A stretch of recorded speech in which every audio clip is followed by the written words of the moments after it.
ভাবুন, আপনি চাইলে কারো স্বপ্নের ভেতর ঢুকে যেতে পারেন। অনেক বিজ্ঞানী বলেন স্বপ্ন হচ্ছে মস্তিষ্কের খোলা দরজা, যেখানে স্মৃতি, ভয় আর গোপন ইচ্ছা লুকিয়ে থাকে। কিন্তু প্রশ্ন হলো, সে দরজায় কেউ কি ইচ্ছে করলেই ঢুকতে পারে? বিশ্বাস করুন বা না করুন, লুসিড ড্রিমিং নামে এক অবস্থা আছে যেখানে মানুষ স্বপ্নের ভেতর নিজেকে নিয়ন্ত্রণ করতে পারে। আর টিবেটান ড্রিম ইয়োগা বলে গভীর ধ্যানের মাধ্যমে আপনি অন্যের ব্রেন ওয়েভের সাথে সিঙ্ক করতে পারেন।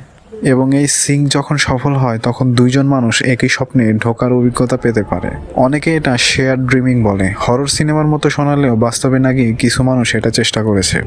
ধারণা হলো ঘুমানোর আগে একই ছবি কল্পনা করা, একই শব্দ শোনা এবং একই উদ্দেশ্য রাখা। এতে ব্রেন এক ট্র্যাকিং সিগন্যালে যুক্ত হয়। মস্তিষ্ক যেন বলে আমরা একই স্বপ্নে দেখা করব।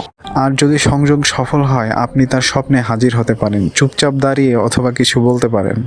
কিন্তু সতর্ক থাকুন, স্বপ্নে আপনি যা বলবেন অবচেতনে সেটা তার মনে বাস্তবের মতো ছাপ ফেলতে পারে। শেষে একটা কথা, এটা রহস্য, বিতর্ক, হয়তো সত্য, হয়তো শুধুই কল্পনা। কিন্তু আজ রাতে ঘুমানোর আগে কাউকে মনে করুন, হয়তো আপনিই তার স্বপ্নে প্রথম হাজির হবেন।